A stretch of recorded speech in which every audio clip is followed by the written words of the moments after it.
Bonjour à tous. Aujourd'hui, j'ai le plaisir et l'honneur de recevoir Nicolas Vidal, fondateur de Push Media et animateur, et aussi éditorialiste sur Ligne Droite sur Radio Courtoisie. Nicolas Vidal, comment allez-vous?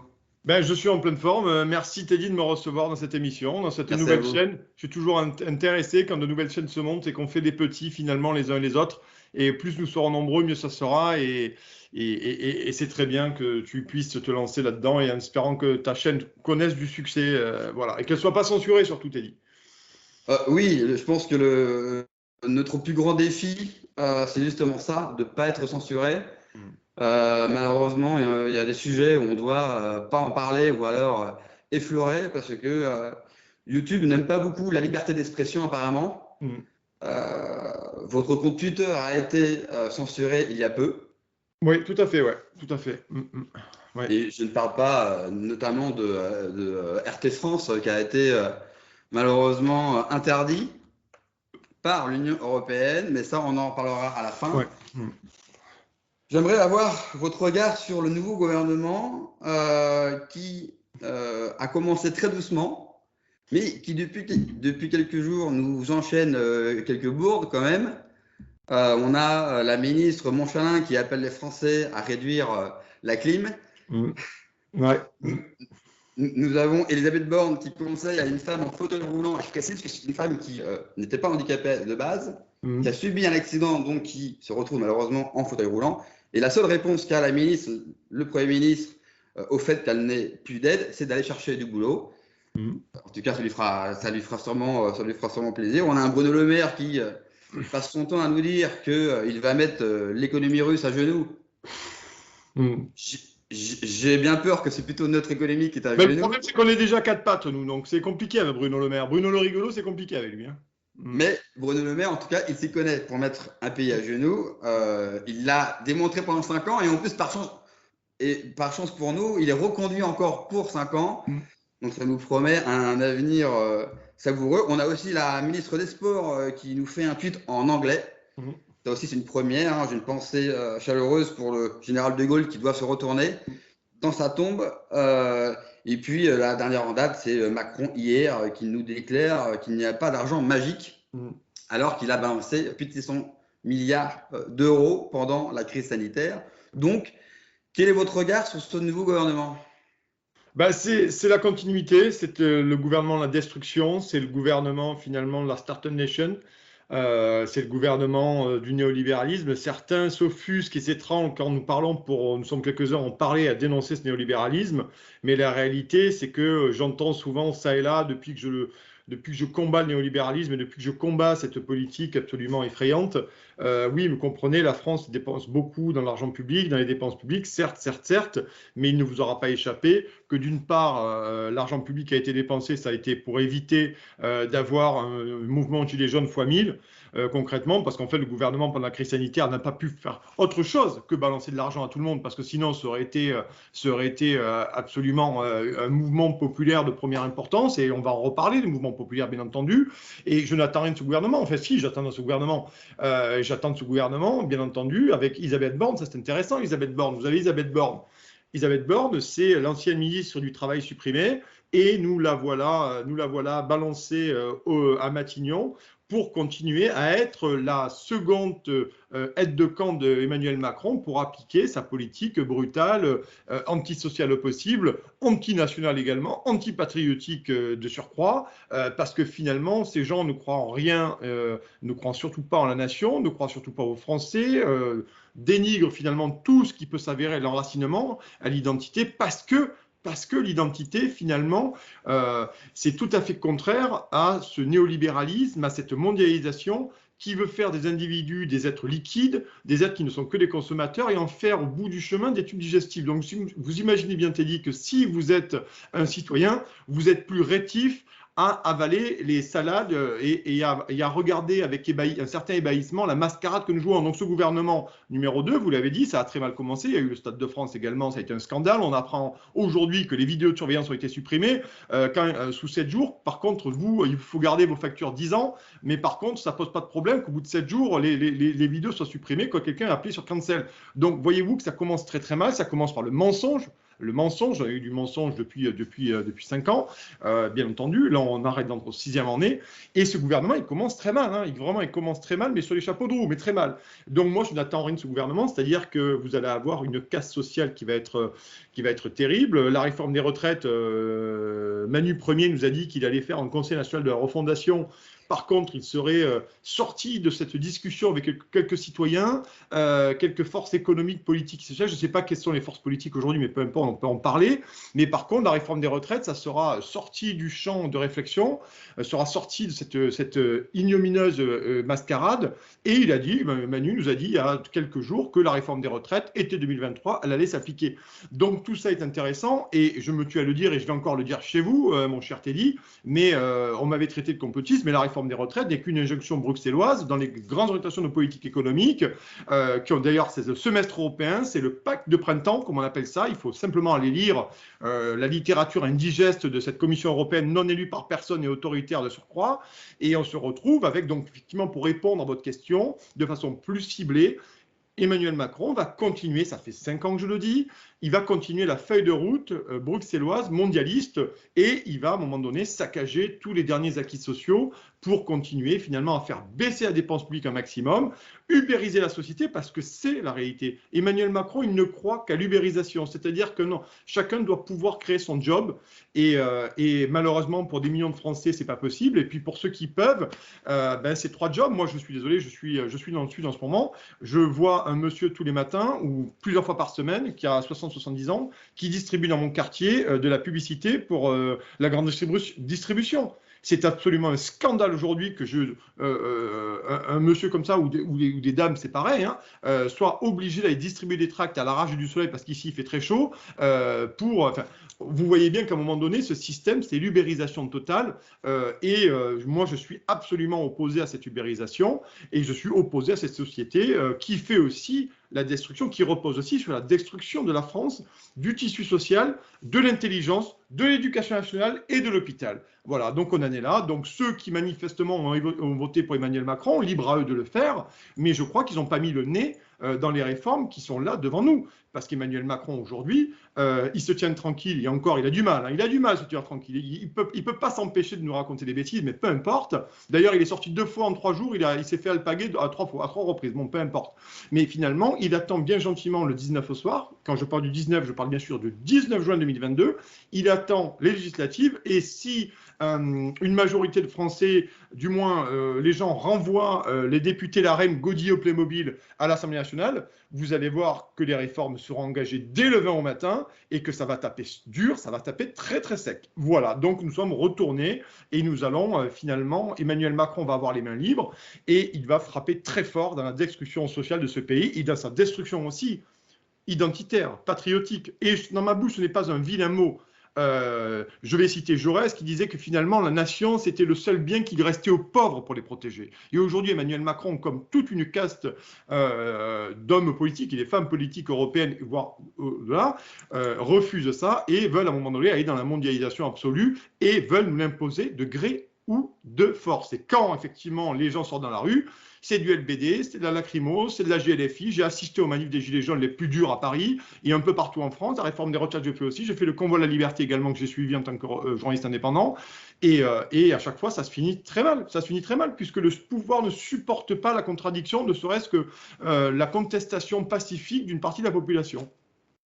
D'ailleurs, on l'a vu, les lacrymos, vous avez parlé du Stade de France avec ces fameuses caméras, ces bandes qui ont été supprimées. C'est un scandale. Alors, je précise une précision, ce sont les caméras de l'intérieur de l'enceinte du Stade de France. Les caméras extérieures ont été gardées. D'ailleurs, la préfecture l'a déclaré hier, ils ont les bandes.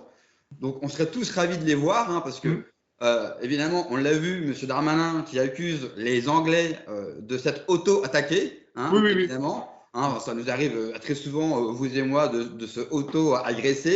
On a tous vu les images. C'est pas pour accuser forcément ou stigmatiser, un mot compte double, mot à la mode, une population, mais on a tous vu les images. C'est un scandale d'État. Je ne comprends même pas comment le ministre de l'Intérieur est encore en poste. Ou encore le préfet, l'allemand, hein, qu'on a vu très énervé hier. Oui, en commission parlementaire au Sénat. En commission parlementaire je l'ai trouvé très nerveux, avec un ton alors on va dire macroniste, hein, pourquoi vous me posez des questions?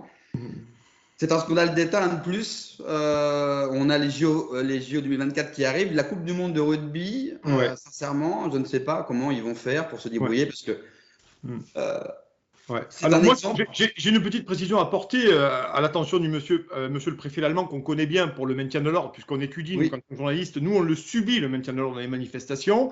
je Il y a eu la loi confirme. de sécurité globale, donc nous devions nous-mêmes, en tant que journalistes, quand il y avait une charge des forces de l'ordre, partir au même titre que les manifestants, parce que sinon, nous pouvions être considérés comme des gens qui empêchaient la bonne manœuvre des forces de l'ordre pour leur maintenir l'ordre. Donc ça, déjà, c'était pas mal. Moi, j'aime beaucoup le préfet Didier Lallemand. Quand il dit à un moment donné, j'ai mal à ma patrie, il le dit en commission parlementaire. Par contre, il n'a pas eu mal à sa patrie, ce monsieur, lorsqu'il a arraché des mains des manifestants pacifiques du combat de la liberté. Je les ai vus de mes yeux parce que j'étais au rond-point des Champs-Élysées quand ça s'est passé, qu'il y a eu l'envahissement ou l'invasion c'est un peu fort, du moins des combats de la liberté, des Français qui venaient de toute la France, qui venaient à un moment donné agiter le drapeau français, et certains policiers, je dis bien certains policiers, soyons très clairs, sont venus leur arracher des mains un drapeau français. Donc moi, je ne suis pas convaincu qu'à un moment donné, qu'on me dise j'ai mal à ma patrie, arracher un drapeau français à un Français et le verbaliser de 135 balles, ça, je trouve ça plutôt gonflé de la part du préfet, quoi. Voilà. Alors moi, c'est une chose que je peux confirmer parce que vous ne savez pas, mais j'ai participé aux manifestations pour la liberté aux côtés de Florian Philippot, hein. Je suis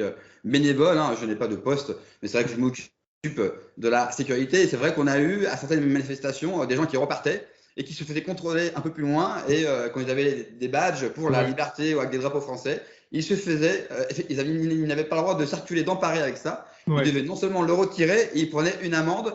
En plus de ça, j'avais été lors du convoi de la liberté. Nous, on avait donné, Florian avait donné un point de rendez-vous dans Paris Ouais. et on a été accueillis par des centaines et des centaines de CRS, plus différents camions ou tous les engins militaires. Bref, on a été cernés alors qu'il n'y a eu aucune manifestation ni de haine. Ça, c'est vraiment, il y avait une bonne ambiance, il y avait des enfants, tout le monde.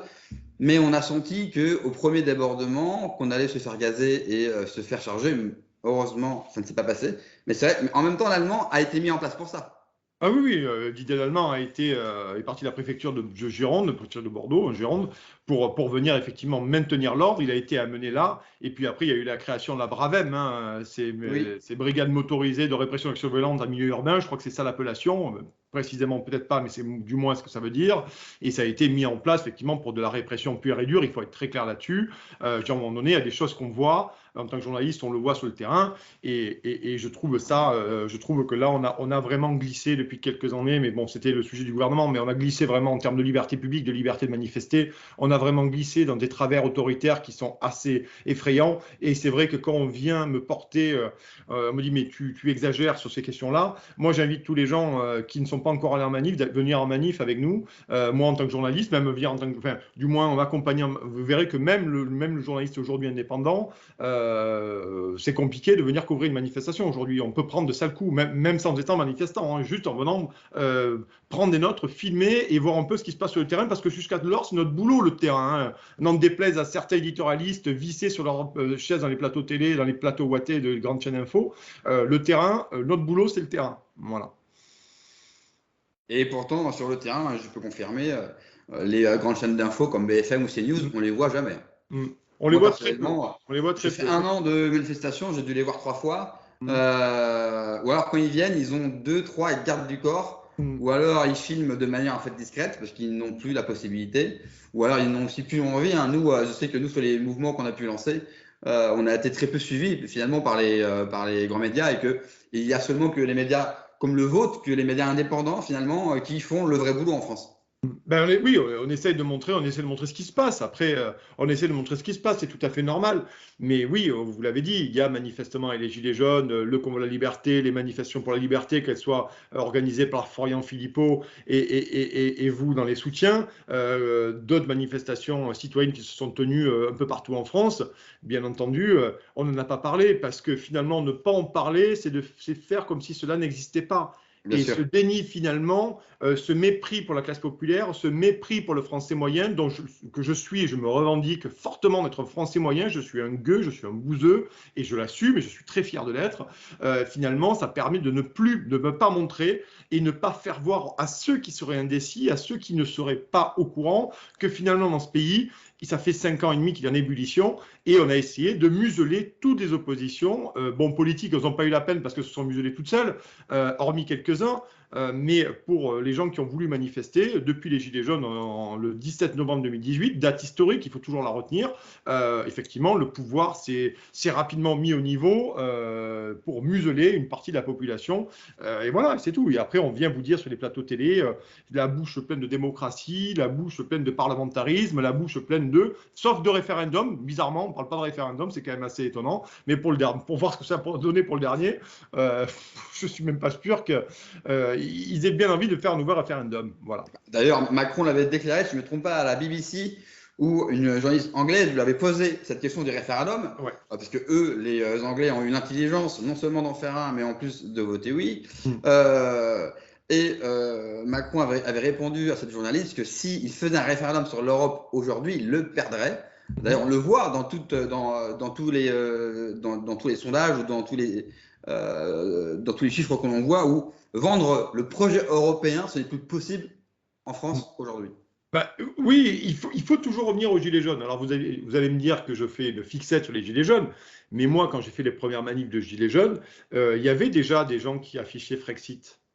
Il y avait des gens qui avaient fait le lien chez les Gilets jaunes entre leur paupérisation rapide et fulgurante et l'Union européenne et la monnaie unique et le libre-échange et Schengen et la directive du travailleur détaché. C'est-à-dire que ces gens, ils avaient compris, et les délocalisations, ne les oublions pas bien entendu, et les pertes d'emploi, ils avaient déjà fait le lien, ça. Et finalement, je crois qu'aujourd'hui, entre la crise sanitaire où l'Union européenne, la Commission européenne, la toute puissante non élue Commission européenne a décidé absolument de tout pour nous et a même négocié, vous savez, ces contrats pour vous savez quoi avec vous savez qui, concrètement, elle a préempté finalement une série de droits, de pouvoirs qu'elle n'avait pas pour le coup, et elle continue à le faire maintenant avec l'interdiction de mes amis d'RT France, avec les négociations commerciales avec Pfizer, et vous voyez bien que je pense que concrètement, et on va finir là-dessus, avec sa gestion absolument désastreuse de la guerre en Ukraine, notamment s'octroyer le droit d'envoyer des armes, mais au nom de qui, au nom de quoi, qui a voté, qui a parlé,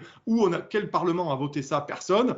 Et bien entendu, aujourd'hui, en étant englué finalement dans un embargo contre les Russes, où vous avez ce matin, ou hier matin, vous avez quand même hier matin une source, les Échos, qui nous disait que finalement, on commençait à réfléchir à peut-être mettre des groupes électrogènes pour pallier un éventuel burn-out cet hiver.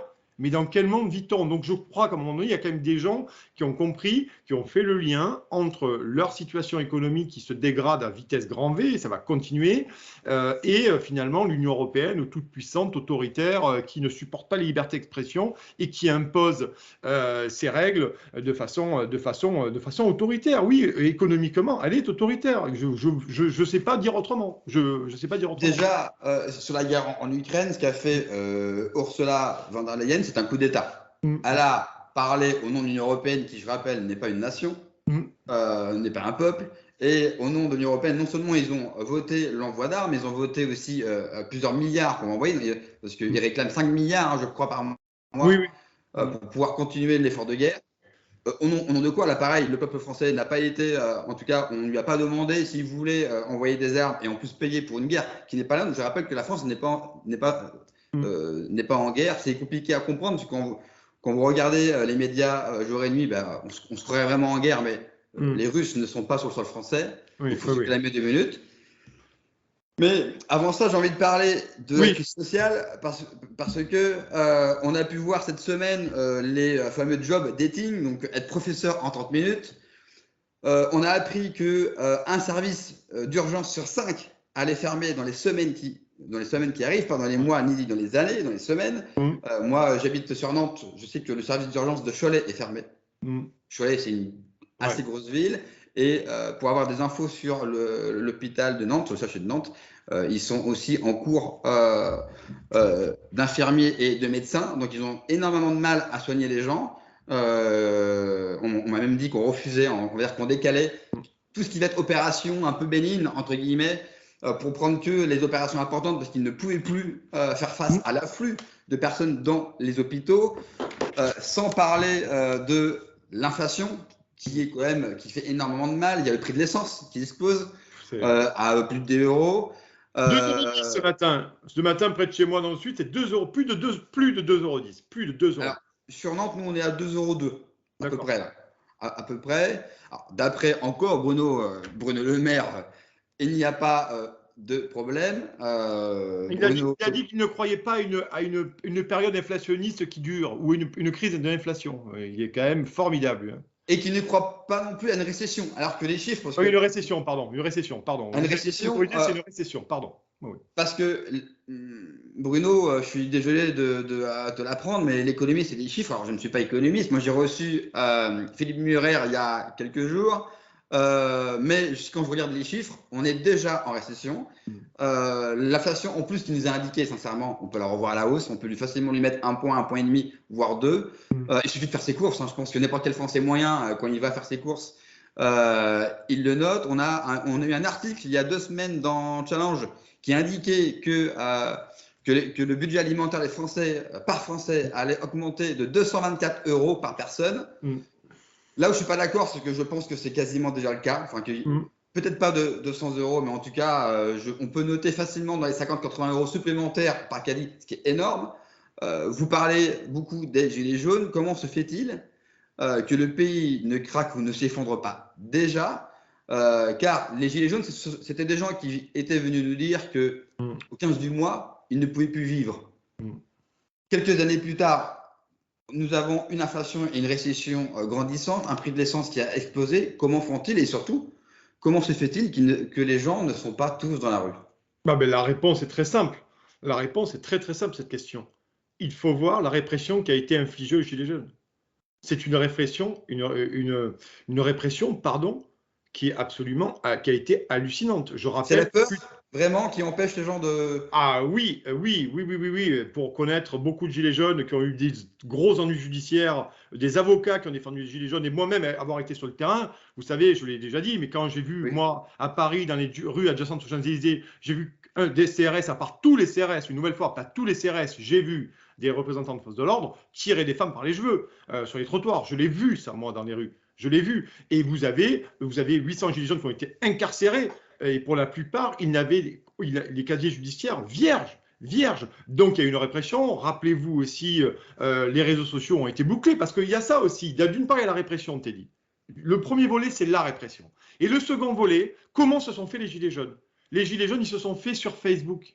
Le mouvement est parti de Facebook, le mouvement est parti des vidéos de Jérôme Rodriguez, de tous ces gens-là, de Drouet, d'une dizaine de personnes, de Jacqueline Moreau aussi, qui aujourd'hui fait Reconquête.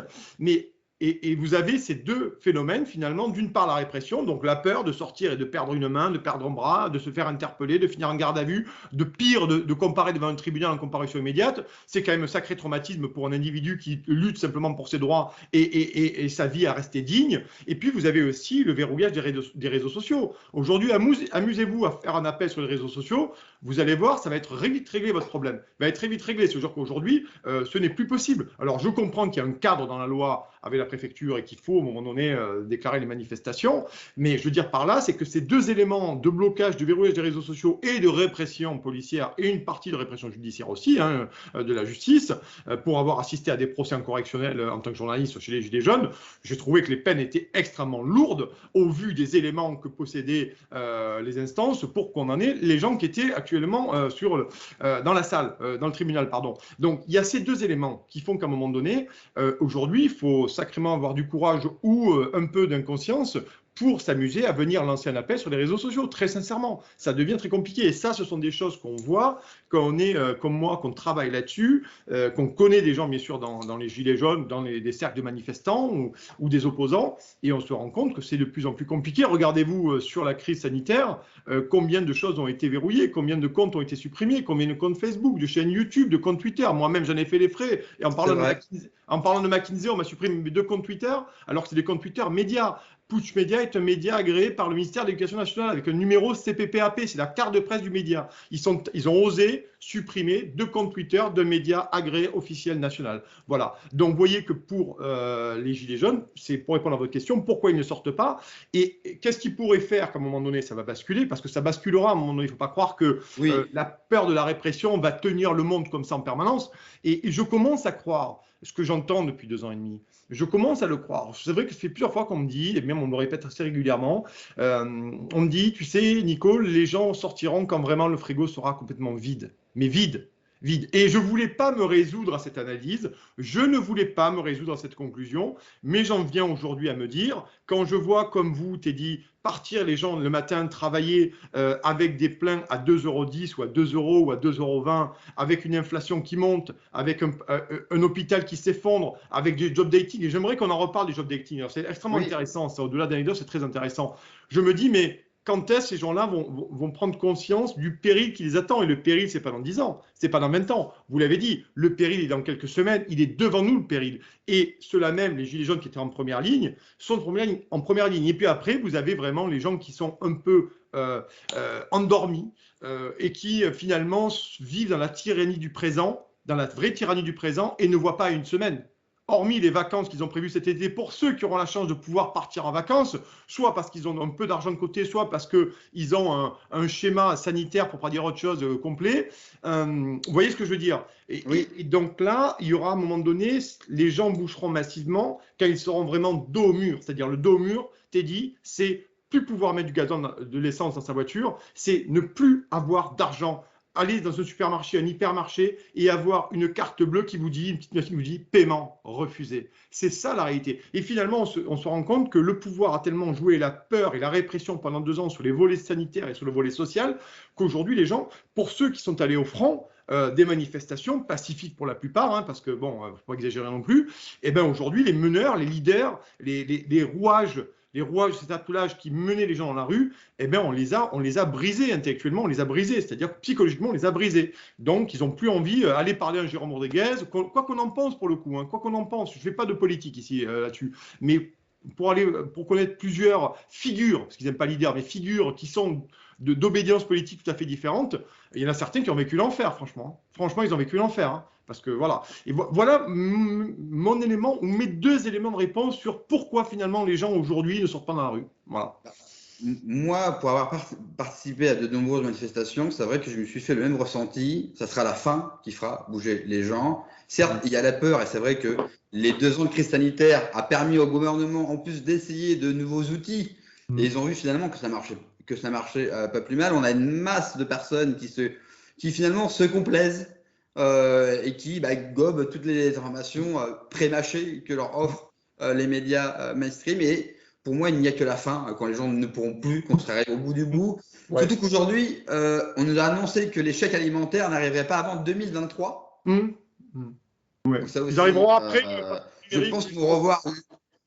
Oui, mais je pense qu'ils vont revoir la copie parce que 2023, je pense qu'ils. Je voulais pas croire, j'en parlais avec Philippe Murer, je voulais pas croire qu'ils étaient aussi bêtes, mais en fait, ils sont vraiment, vraiment stupides. 2023, c'est trop long. La crise économique va être insoutenable d'ici 2023. Enfin, déjà, dès la rentrée, ça va être terrible. Pour revenir au job dating, il faut aussi rappeler qu'on a une pénurie de professeurs, de chauffeurs de bus scolaires, un manque de serveurs, un manque dans les hôpitaux, dans la police, dans tout ce que fait l'État, de tout ce que représente l'État et la nation, finalement, tous les gens qui servent, qui sont censés servir la nation et rendre service, parce que ça reste un service public, finalement, tout ça est en train de tomber, est en train d'être pulvérisé et ça ne va jamais tenir. Et sur le job dating, c'est frappant. De toute façon, c'est sûr, hein, je me permets, Teddy, avant votre question, mais ça, c'est sûr qu'il ne faudra pas compter sur McKinsey pour maintenir l'ordre ou aller faire des coloscopies ou des radios à l'hôpital. Hein. Il ne faudra pas compter sur les mecs de McKinsey pour faire ça. Donc, à partir de là, c'est une destruction en règle, c'est en couple réglé. et il y a des gens qui ne le verront pas et qui ne le voient pas, mais qui vont le voir très vite, parce que le jour où ils auront à l'hôpital, et je ne le souhaite à personne, bien entendu, vous entendons-nous bien, mais le jour où, comme nous sommes toujours avec l'épée de Damoclès de l'existence, ça peut être à l'hôpital plutôt que prévu, vous rentrez pour une appendicite, si jamais personne ne vous reçoit sous quelques heures, ça peut vite dégénérer en péritonite. C'est un exemple simple, mais aujourd'hui, il y a des gens qui meurent à l'hôpital. Je renvoie à un article de France Info qui est sorti il y a 10 jours, à Grenoble, des urgentistes disaient aujourd'hui, il y a des gens qui meurent à l'hôpital, dans les couloirs, alors qu'ils n'ont même pas été vus par un médecin, tant le temps d'attente est long. Voilà où on en est. Voilà. Et c'est pas moi qui le dis, c'est France Info TV. Alors, vous voyez, on ne peut pas dire que je vais chercher mes sources chez les complotistes. Voilà. Oui, le job dating, parlons-en de job dating, c'est intéressant. Oui. Oui, parce que cela montre aussi, parce que, hormis, je ne sais pas comment on peut l'appeler, si c'est un coup de com', si c'est. Mais c'est surtout, là encore, il faut toujours le répéter que Macron, c'est l'anti-France, et quelque part, le savoir, enfin, le professeur, c'est comme une image importante, sacrée, enfin, qui était sacrée, parce que maintenant, le professeur, et c'est vrai que le job dating, c'est encore affaiblir l'éducation nationale, donc le savoir et le fait de construire les citoyens de demain. Donc, c'est un symbole qui est fort.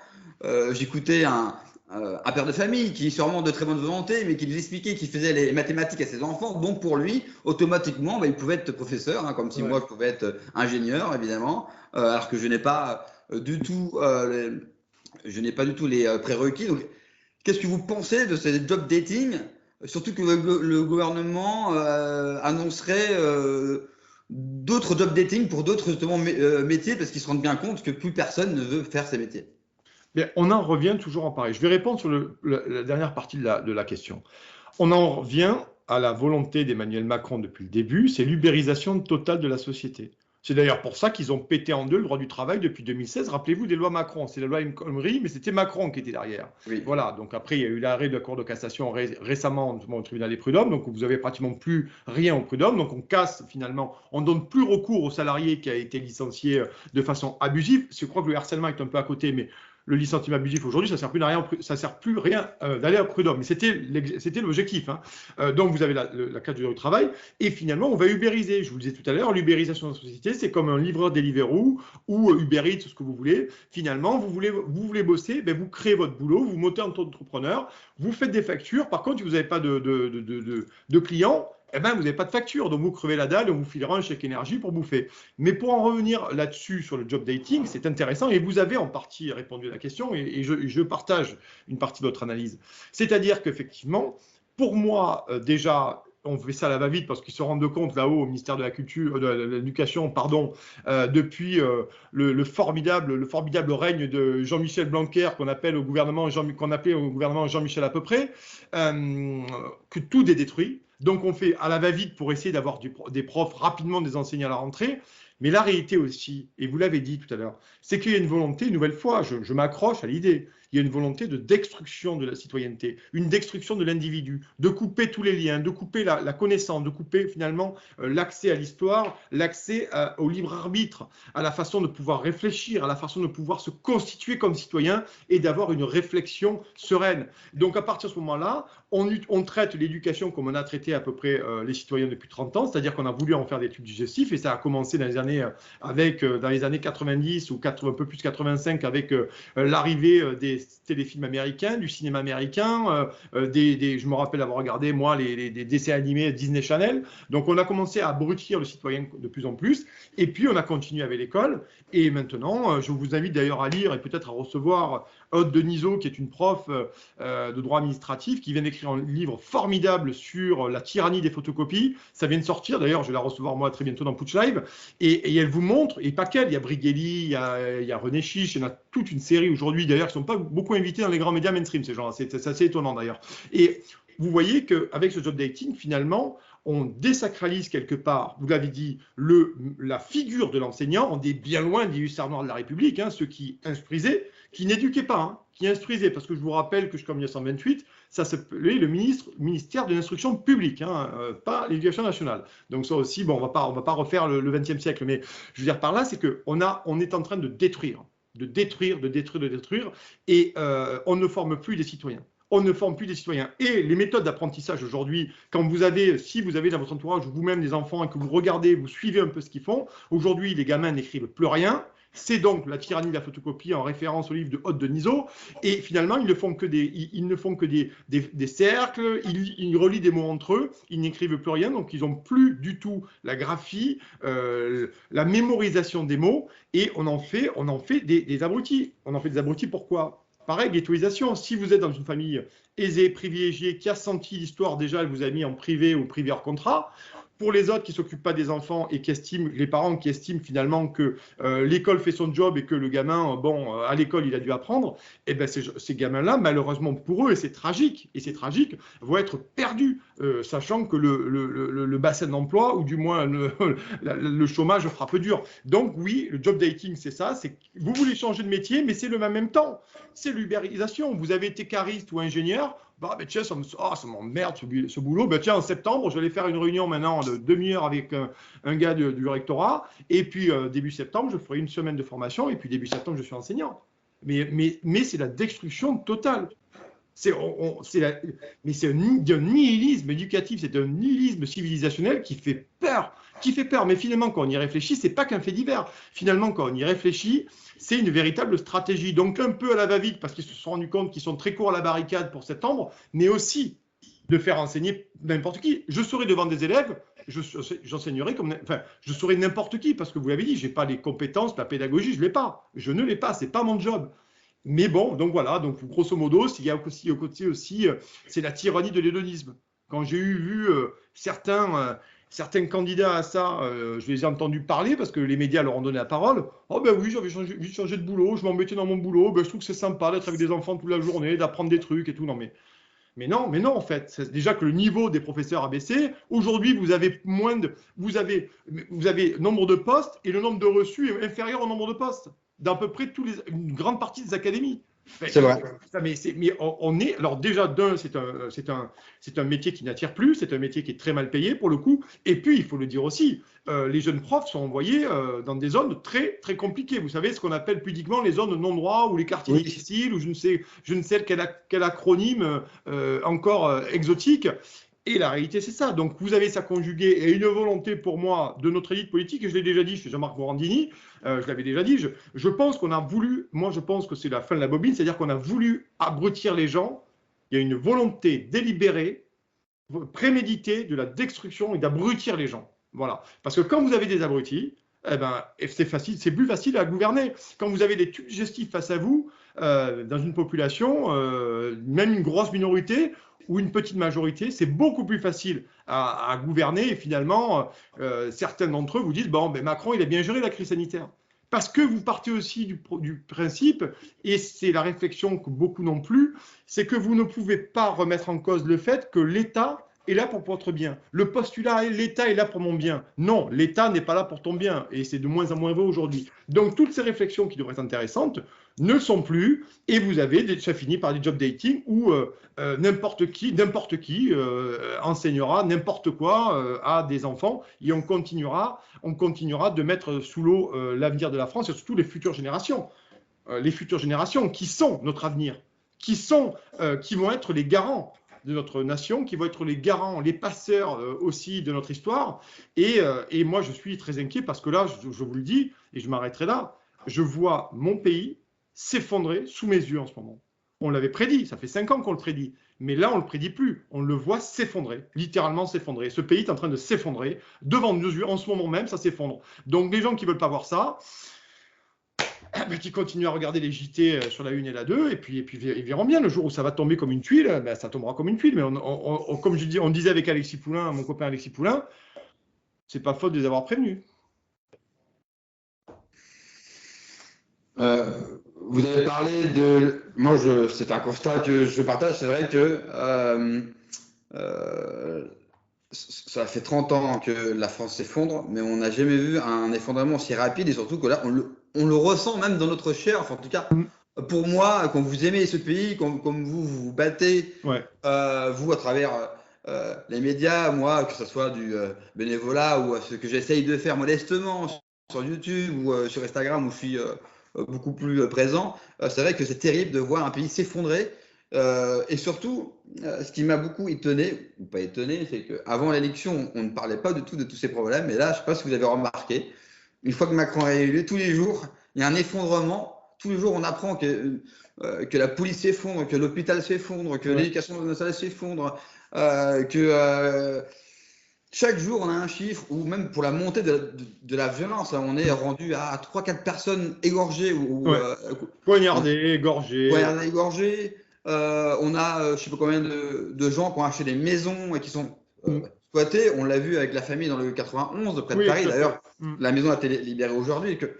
C'est vrai que c'est effrayant qu'on aime ce pays, le voir s'effondrer. Enfin, moi, je le ressens. Et surtout, à part prévenir évidemment les gens, on ne peut rien faire de plus.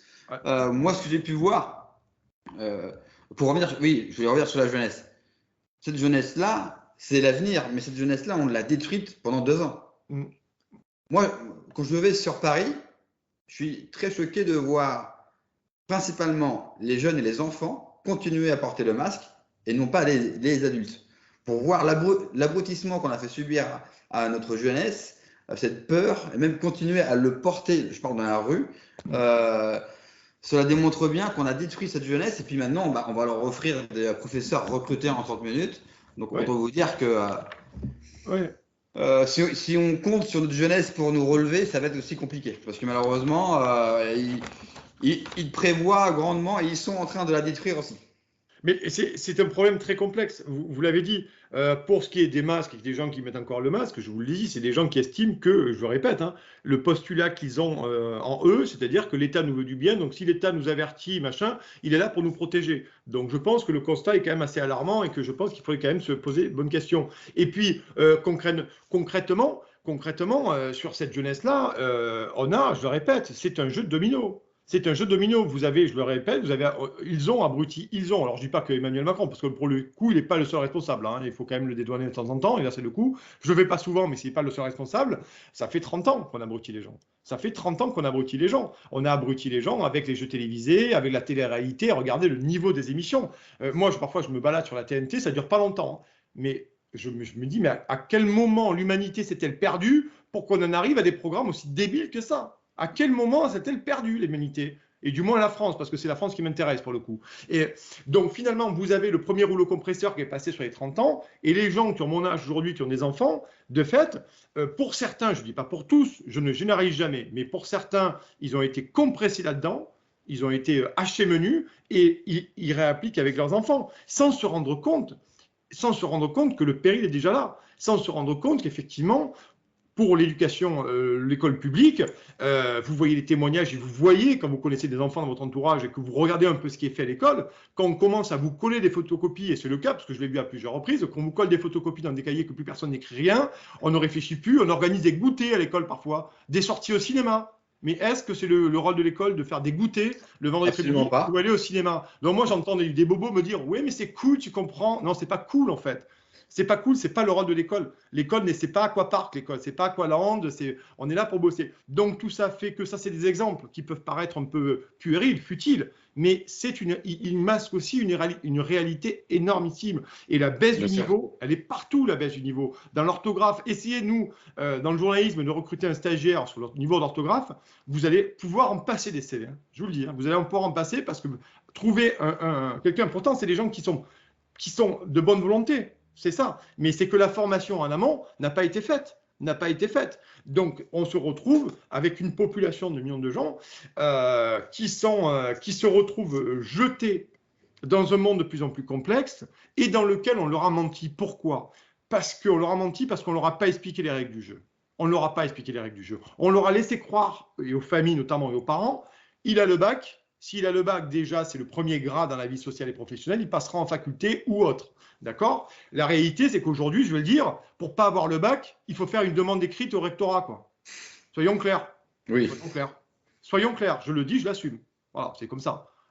Entre le bac que j'ai passé moi il y a 20 ans et celui-ci, il va falloir quand même expliquer, il va quand même falloir me montrer que c'est le même niveau. Pourtant, le mien n'était quand même pas extrêmement difficile. Surtout qu'on avait appris, c'était lors du dernier bac, c'est que le rectorat avait demandé aux professeurs d'arrondir les notes et de leur mettre des points en plus s'ils voyaient de la bonne volonté Bien sûr. Bonne volonté dans les écrits. Alors, je ne sais pas comment on peut juger de la bonne volonté sur un écrit. Enfin, là aussi, on sort totalement du schéma éducatif et du savoir. Donc, si on voit, si on ressent, en gros, c'est un petit peu à la tête du client. Si l'élève a bien bossé toute l'année et puis qu'il le présente bien, Oui. tiens, je vais mettre un point en plus.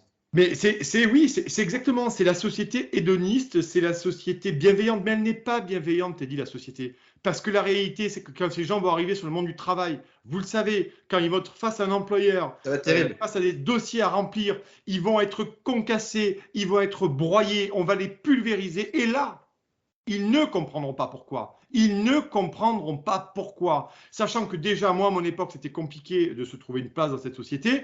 Aujourd'hui, avec le marasme économique, le chômage endémique partout, les fermetures de postes, délocalisation, la fin, il n'y a plus que du tertiaire aujourd'hui. Et qu'est-ce que va donner le tertiaire? On va bien voir, hein, parce que tout ce qui est industriel, tout ce qui est manuel, c'est de plus en plus compliqué. Ces gens-là ne vont pas comprendre. Et ils ne comprendront pas non plus on leur a menti. On leur a menti. Parce que vous l'avez dit, cette espèce de bienveillance, cette espèce d'hédonisme à ne pas froisser, à ne pas humilier. Il n'est pas question d'humilier, mais l'apprentissage, c'est chiant. Apprendre, c'est chiant. C'est pénible. Moi, comme vous, il y a des après-midi, quand j'étais ado, je préférais faire autre chose. Mais concrètement, on avait encore une rigueur de travail, même si ça ne nous faisait pas plaisir, on la faisait. Et l'apprentissage, c'est aussi violent. L'apprentissage de connaissances, c'est violent. Parce qu'il faut se mettre là, c'est compliqué, c'est un défi avec soi-même, c'est de l'incompréhension sur certains thèmes. Et je sais que c'est pénible. Mais finalement, dans cet hédonisme-là de Barbapapa, hein, de Aqualand, de Disneyland, ça ne marche pas. Ça ne marche pas parce que ces gens ne comprendront pas pourquoi. Et le problème, plus grave, la lame de fond, c'est que la société, finalement, ça abaisse énormément son niveau. Elle abaisse ses compétences. Elle abaisse son génie français. Elle abaisse son innovation. Parce que quand Macron nous parle de Startup Nation et les licornes, j'en vois pas de licornes, moi. J'en vois pas de licornes. Quand je sors dans mon village de l'Hérault, j'en vois pas de licornes. Hein. Il n'y a pas de licornes. Les licornes, c'est un monde qui est là comme ça, une espèce d'évanescence qui n'existe que dans un petit 3 arrondissements parisiens. Mais la réalité des Français, c'est pas les licornes. C'est pas la Startup Nation. Et il est là, le grand problème. On vous parle de Startup Nation, qu'on leur dit, on vous fera la formation, vous vous réinsérerez. Mais vous allez demander à quelqu'un qui a boulonné dans une usine pendant 30 ans, 40 ans, à 55 ans, de se reformer pour aller monter un site web, faire du PAO, faire graphiste. Mais de qui se moquent ces gens, en fait? Et là, C'est impossible. qui se moquent ces gens? Quand je dis gens, notez bien qui c'est. Hein. C'est ce gouvernement, c'est cette élite politique qui est là, qui, une nouvelle fois, est totalement déconnectée, méprisante envers la France périphérique, et qu'envers elle, en plus, pour le coup, les sans-dents, les gueux, il n'y a qu'à traverser la rue, ceux qui ne sont rien, enfin, je ne vous fais pas toutes. D'ailleurs, voilà. Oui. Permettez-moi de rebondir. Aujourd'hui, Elisabeth Borne était en déplacement et elle a été alpaguée donc, par un homme qui a une cinquantaine d'années et qui lui dit qu'il a perdu donc son travail après, pareil, 20 ans de boîte, comme tous les gens qui ont 50 ans, parce qu'à l'époque, on faisait quasiment toute sa vie dans une entreprise. Maintenant, il va falloir en faire 5, 6, sinon plus. Et il lui dit qu'il a envoyé plus de 2000 CV et il lui a dit, et pourtant, j'ai traversé la rue et je n'ai pas trouvé de travail. Là aussi, on l'a vu avec Jean-Michel Blanquer, on en avait parlé un petit peu plus tôt dans l'émission, à qui on a balancé la farine. Ils ne peuvent plus faire un pas dans la rue sans se faire alpaguer et insulter par les gens. Hier, c'était même une lycéenne qui renvoie à Macron, qu'il est élu ministre des gens qui sont condamnés. Ils ne peuvent plus aller à la rencontre des gens. Ça leur est impossible. Et on le voit lors de cette élection. Pour l'élection législative qui arrive, même M. Véran, hein, qui est candidat, se fait alpaguer, il se fait insulter dès qu'il met un pied dans la rue. C'est impossible. Il y a une telle fracture, une telle déconnexion entre eux et le peuple, ça va très mal se finir. D'ailleurs, en parlant d'élection législative, rapidement, sincèrement, je sais qu'il y a un vote dimanche, qu'il y a eu une élection, mais moi, je n'ai vu aucune élection. Je trouve cette élection, comme celle pour la présidentielle, d'une pauvreté intellectuelle terrible. Aucune émission, pas de débat, pas de fond, comme une impression que ceux qui sont candidats face au groupe Macron, on va dire, ils savent déjà qu'ils n'ont aucune chance, qu'il a gagné, et du coup ils ne font même pas campagne, et je le dis, ça vaut aussi pour mon propre camp. Faut être honnête, moi, même si je fais partie d'une famille politique, je suis indépendant, et quand il faut aussi dire qu'on est mauvais, on est mauvais, et moi je trouve qu'on est mauvais. Alors, nous, On a fait une alliance souverainiste qui est très Oui, très avec bien. NDA et ouais. Ouais, alors ça c'est très très bien. Pour le coup, on y a mis le temps, mais l'alliance est là. Mais je trouve que cette élection législative est d'une pauvreté et d'une déconnexion avec le réel des gens. Mais tu dit, elle correspond au poids plume que pèse l'Assemblée nationale dans nos institutions. Voilà, regardez ce qui s'est passé pendant 2 ans pendant la crise sanitaire. Sur le pass vaccinal et le pass sanitaire, pardon, et le pass vaccinal, vous aviez même pas 130 députés qui siégeaient pour des lois aussi fondamentales pour la perte de nos libertés, cette loi inique de rupture de liberté, cet autoritarisme. Finalement, les gens déjà n'avaient plus d'espoir en la politique, mais ils ont encore moins d'espoir aujourd'hui sur les législatives. À quoi ça sert, les législatives? Sincèrement, à quoi ça sert? Ça sert, vous me direz, à voter les députés, à faire la voix du peuple, le mandat populaire, ce que vous voulez, ce que vous voulez, ce que vous voulez. La réalité, c'est que 80% des lois qui sont votées à l'Assemblée émanent de Bruxelles, parce que ça aussi, tu l'as dit, mais bon, c'est la réalité. Et puis aujourd'hui, les députés, c'est de plus en plus compliqué. Vous avez Macron a dirigé pendant 2 ans sous loi d'état d'urgence. Vous voyez bien, il y a eu des commissions parlementaires qui ont été enterrées. Le débat, on a fait revoter, notamment sur le pass sanitaire, on l'a fait revoter, ça a été non, puis on l'a fait revoter en pleine nuit à 3 heures du matin pour que ça repasse en mieux. Enfin, c'est une mascarade, c'est un théâtre, donc les gens n'ont plus aucun espoir. Moi, j'entends les jeunes candidats, de nouveaux candidats qui se sont présentés, qu'on n'avait jamais vus, qui disent « je suis le renouveau, on va faire autrement et tout ». Mais c'est trop tard.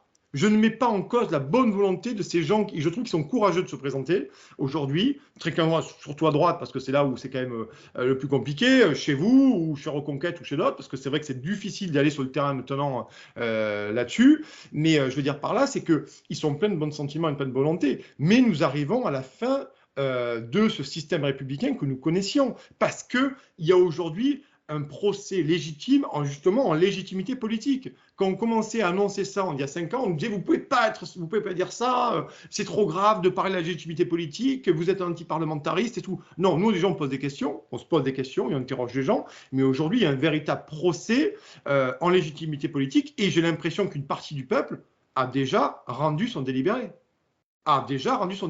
Ça ne sert plus à rien. Donc, si vous imitez illégitimité politique, crise sociale, inflation, prix du carburant finalement cette espèce de totalitarisme, c'est un totalitarisme de l'Union européenne sur toute une série de choses, la fin de la voiture thermique, a fait des choses mais qui sont complètement aberrantes, mais elles ne sont pas tellement aberrantes pour... Attention, sauf pour les voitures qui sont riches, oui, pour rouler en Porsche et en Ferrari, et pour les gueux comme vous et moi, il faudra acheter une voiture, même si on n'a pas l'argent. Déjà, il faut savoir que dans les centres-villes, bientôt, ils sont interdits pour les voitures polluantes, pour les diesels, donc ça, pareil. Si vous êtes comme nous, des gens des gueux et descendants, aucun souci. C'est à nous finalement de grandir et de gagner plus d'argent si on veut pouvoir avoir le droit de rouler. Enfin, c'est comme incroyable. C'est comme cette taxe qu'ils ont mis, donc c'est pour les avions, mais pas pour les jets privés. Enfin, c'est hallucinant. C'est une caste qui s'autoprotège. C'est une caste qui se protège en permanence. Elle sert des intérêts privés. Elle sert des intérêts privés. Et en plus, qui se crée une sorte de société parallèle, mais sur nos deniers, sur nos efforts. Bien sûr. Mais oui, c'est le but de l'argent public d'ailleurs. Oui. C'est pour ça qu'on le donne si généreusement à McKinsey, entre autres. Il n'y a pas que McKinsey, il y en a d'autres, mais à McKinsey. Mais oui. On a aussi appris que le ministère des Armées avait commandé aussi auprès de cabinets de conseil. D'ailleurs, des cabinets de conseil américains. Donc ça aussi, ça pose question. Non, mais de toute façon, on est clairement sous protectorat américain. Il faut arrêter de raconter n'importe quoi. Il faut arrêter de se cacher de son petit doigt. On y est. On suit les Américains. Emmanuel Macron suit les Américains comme il a suivi Merkel. Maintenant, il suit Olaf Scholz et maintenant, il suit les Américains parce que Olaf Scholz suit les Américains. Enfin, tout ça est ridicule. C'est comme ça. Mais la réalité, c'est que je l'avais déjà dit chez TV Liberté il y a quelques semaines. Tout ça, pour parler de la révolte sociale, de la grogne, parce que c'est plus qu'une grogne à ce niveau-là, ça va être une explosion sociale. Et l'explosion sociale qu'on se plaît à répéter au bord de la piscine pour ceux qui ont la chance d'y aller ou d'en avoir une. Ouais, tu vas voir en septembre, ça va taper et tout. Là, c'est fini. Ça, les tartues du fil mouillé que sont certaines grandes organisations syndicales qui font des manifs à papa et la baraque à frites et qui à 5 heures rentrent chez eux, c'est terminé tout ça. C'est fini. Aujourd'hui, ça va se passer dans la rue. et ça va très mal se terminer. Et je le répète, les gilets jaunes, ça aura été une kermesse à côté. Ça aura été une kermesse du mercredi après-midi. Vraiment, je pense que le gouvernement, le pouvoir en place est encore très déconnecté. Donc, vous l'avez dit très justement, aujourd'hui, ils ne peuvent plus mettre un pied dehors sans qu'à un moment donné, être pris à partie. Ça a été d'ailleurs le cas, mais rappelez-vous, pendant le grand débat, Emmanuel Macron faisait boucler les villages sur 3 km aux alentours avec 6 compagnies de CRS, et il demandait même aux gens qui étaient dans le village de fermer les volets. Non, mais on est. Donc, finalement, ça a pris l'ampleur. Donc, pour finir là-dessus, oui, ça va très très mal finir parce qu'une nouvelle fois, il y a des gens qui ne se rendent pas compte aujourd'hui, mais qui dans quelques semaines, même peut-être avant, malheureusement, et je le déplore, et je le regrette et je le crains, n'auront plus rien. Avec l'inflation, ils ne pourront plus rembourser leur crédit maison, plus rembourser leur crédit auto. S'il manque peu pour eux, s'ils ont crédit conso, ça va être compliqué. Il faut quand même, à un moment donné, faire manger les enfants. Je crois c'est quand même une obligation des parents. Elle est bien normale, bien légitime. Il faut les habiller. Il faut pouvoir payer son chauffage. Là aussi, bam, ça va tomber.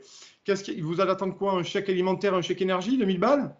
Et comme vous l'avez dit, qui sera peut-être bien plus tard, ça va être compliqué. Donc les gens, quand ils auront peur dans le frigo, t'es dit, eh ben, ça va très mal se passer, ça va très mal finir. Mais c'est pas faute de le dire, hein. On nous traite de Cassandre. Mais qu'est-ce que je vous dise, pardon? Parce que nous, on est entre guillemets au cœur de la machine. Et comme on prend le pouls de la société et qu'on est informé, on sait que ça va exploser. Et là où je suis d'accord, c'est que quand il va y avoir, parce que s'il faut bien comprendre, c'est que c'est la contre-révolution qui fait le changement. Les gilets jaunes, c'est juste pour annoncer qu'il peut y avoir un changement radical et surtout, enfin, j'allais dire une tempête. Même le mot tempête est faible. Je pense que ce qui va se passer dans la rue va être d'une violence comme on n'a jamais vu. Et je pense que les gilets jaunes, ils vont les regretter parce que finalement, il n'y avait pas tant de casse et de violence que ça par rapport à ce que les gens subissent. Ils subissent depuis des années. Moi, je revoyais des gens qui étaient à la retraite, qui disaient qu'ils ne pouvaient même pas aider leurs enfants, qui étaient eux-mêmes au chômage. Des gens qui ont travaillé toute leur vie, pleuré, qui ont vu sur le dos. T'es dit, c'est un véritable déclassement. Oui. C'est un véritable déclassement. Avant, vous aviez les gens finalement se transmettaient un peu de patrimoine, se transmettaient une éducation, montaient petit à petit, pas dans l'ascenseur social, mais dans l'escalier social. Parce que l'ascenseur social, ça veut dire monter sans rien faire. Moi, je parle de l'escalier social.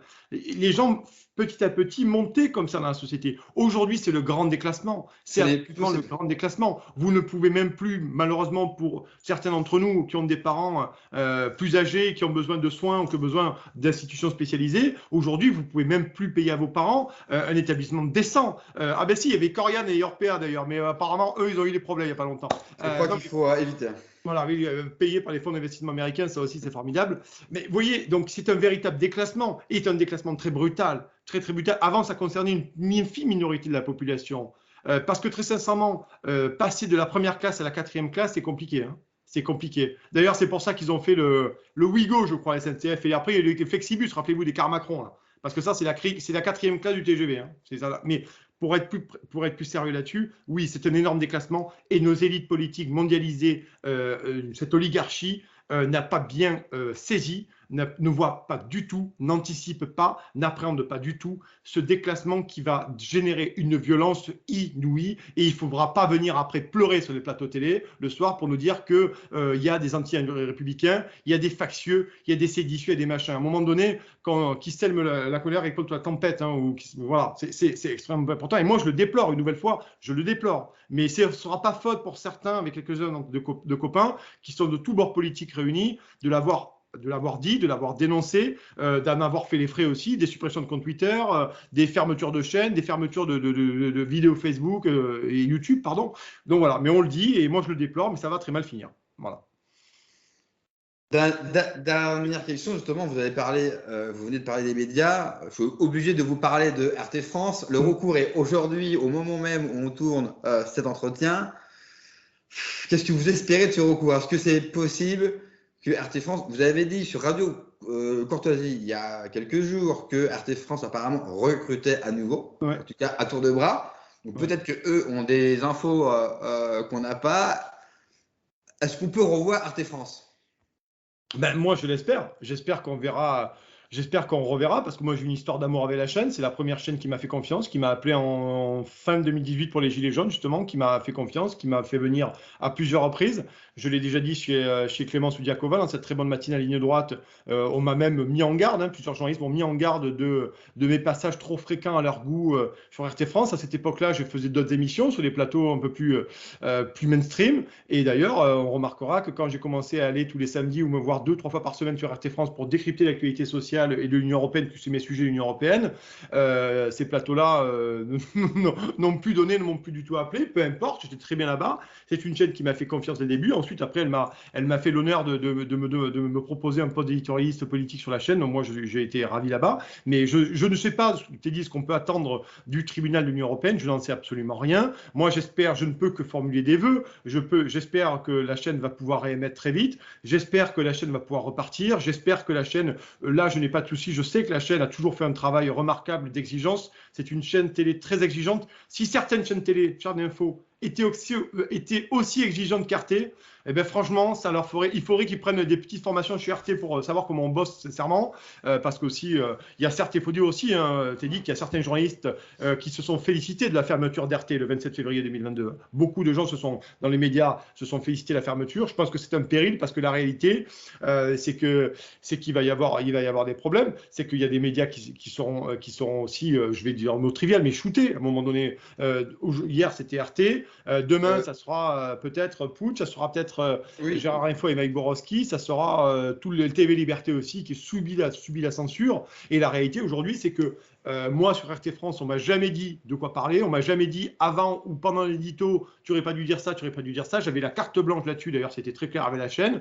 Et c'est pour ça que j'ai travaillé. Et c'est pour ça qu'ils m'ont demandé aussi d'y participer. Et très sincèrement, j'ai jamais été. Il y a eu un pluralisme des voix. Et je vous invite à aller voir. Hein. Je vous invite à aller voir le nombre, les invités qu'il y avait. Les invités étaient très pluralistes. Ça allait des LR, ça allait de Philippot, ça allait de la LFI. Tout le monde y venait. Et au début, il y a beaucoup de gens qui ne voulaient pas y venir sur RT, moi, quand j'ai commencé à y aller. Et puis, au fil des mois, on a vu des gens qui commençaient à venir, des députés, des sénateurs. On a eu vu Chevènement, on a eu vu Ségolène Royal. Donc finalement, au fil des mois, quand la chaîne a commencé à s'imposer en termes d'audience, eh ben, vous avez vu des gens qui refusaient d'y aller et qui finalement sont allés sur RT France parce qu'il y avait de l'audience et que c'était pas des traquenards. RT France n'était pas un traquenard. Quand vous étiez invité sur RT France pour intervenir, vous disiez ce que vous aviez à dire et puis vous partiez. Et dans les débats, bon, les débats, c'est les débats, mais jamais été un traquenard. Et puis, il y avait un choix très exigeant, il y avait une rédaction qui bossait bien. Je rappelle souvent que c'est les premiers à avoir sorti des infos sur des dépêches là-dessus, et on les a accusés de tout, de faire la fake news, de faire du complotisme, de donner la parole à des complotistes. On les a accusés de parler des Gilets jaunes. Ben oui, forcément, ils parlaient des Gilets jaunes, il fallait bien en parler, les Gilets jaunes, puisque personne ne voulait en parler, ou du moins, on en parlait avec des termes dépréciatifs. Donc oui, j'espère que la chaîne va revenir, mais travailler sur RT France comme moi je l'ai été, ben c'est sûr que ça vous coûte, parce que professionnellement, ça vous coûte parce que quand vous avez l'étiquette d'RT France, vous avez une cible dans le dos, et c'est sûr on le sait, quand on va sur RT France, on le sait, mais moi j'espère que la chaîne va repartir. Et puis bon, aussi, surtout, vous avez toujours un regard acéré sur l'Union européenne. Je pense aussi que, et vous le savez, critiquer l'Union européenne est interdit. Oui. L'Union européenne nous apporte à tous joie, bonheur et richesse. Hein, on le voit depuis des dizaines d'années, là encore. Ouais. L'Union européenne qui nous réserve d'autres passes, hein, le pass écologique qui arrive bientôt, le pass sanitaire qui a été revoté en Union européenne sans vote, hein, évidemment, sans que les différents peuples peuvent donner leur accord ou pas. Donc ça nous promet encore de très belles choses pour les années à venir. Ah, bien sûr, oui, bien sûr. Écoutez, moi je tiens à vous remercier pour cet entretien. Ce fut vraiment un plaisir. Merci Teddy en tout cas, et merci de m'avoir invité, merci d'avoir pensé à moi. Et moi je vous souhaite beaucoup de succès sur cette chaîne, beaucoup de courage. Hein, je vais être obligé d'être franc avec vous, mais beaucoup de courage. Mais je sais que vous n'en manquez pas. Sincèrement, je fais ça en toute. Moi, j'ai un métier à côté, donc là, c'est vraiment par conviction politique. J'ai envie d'inviter, pas forcément des gens de mon bord politique. Oui, bien sûr. Mais il faut inviter des gens qui ne sont pas de son bord. C'est intéressant. Oui. C'est très intéressant. Oui, parce que moi, je suis contre ça, parce que à force d'être toujours avec des gens de notre bord, on se parle, on se montre entre nous-mêmes, et finalement, on est à notre tour déconnecté du réel. Il faut parler avec des gens de tous bords. Moi, je ne suis absolument pas sectaire. D'ailleurs, quand vous êtes souverainiste, vous n'êtes pas sectaire par nature. Bref, je ne donnerai pas un cours sur le souverainisme aujourd'hui, mais peu importe. Moi, j'appelle tout le monde à vous soutenir, à s'abonner à Push Media. Je le rappelle, c'est 4,99 € par mois ou 49,99 € par an. Et en plus, en ce moment, vous avez une promotion, vous bénéficiez en vous abonnant de 6 mois d'abonnement à Histoire Magazine. Au très très bon magazine Histoire Magazine. Il y a des Patrice Guénifier, des Eric Anso, il y a de très belles plumes. Il y a Pierre-Yves Rougeron aussi qui écrit de temps en temps. Donc c'est un très beau magazine qui est dirigé de main de maître par Sylvie Dutot.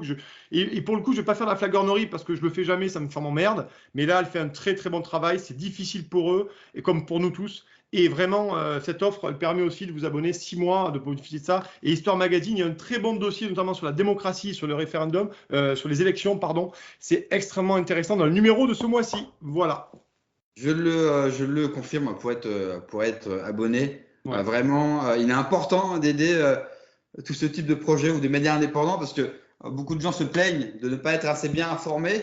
D'accord, mais je pense qu'il y a déjà beaucoup de gens qui font le boulot. Et je suis toujours étonné de voir, par exemple, qu'une vidéo fait 200 000 vues et que la personne n'a pas autant d'abonnés. Je sais qu'on est habitué à du contenu gratuit et c'est très bien, mais abonnez-vous aux chaînes ou aux gens qui font du boulot, même si quelquefois l'invité ne correspond pas à vos idées politiques, c'est pas grave. Il est important de soutenir toutes les initiatives qui nous permettent à nous, à moi le premier, de me réinformer. Et puis ça fait un peu de bien quand même. Ça nous permet de relativiser, ça nous fait quand même un peu de bien d'avoir accès à tous ces contenus. Merci encore. Moi, je vous souhaite une bonne journée. Et puis pour la prochaine interview, j'ai le plaisir de recevoir Régis de Castelnau. Je sens qu'on va bien se marrer. Là, lui aussi, c'était une grande gueule. Il y a un franc-parler. Oh oui. Pour avoir parlé avec lui au téléphone pendant une demi-heure, j'ai beaucoup ri. Donc je pense que ça va être une très belle interview. Merci encore. Au revoir. Au revoir.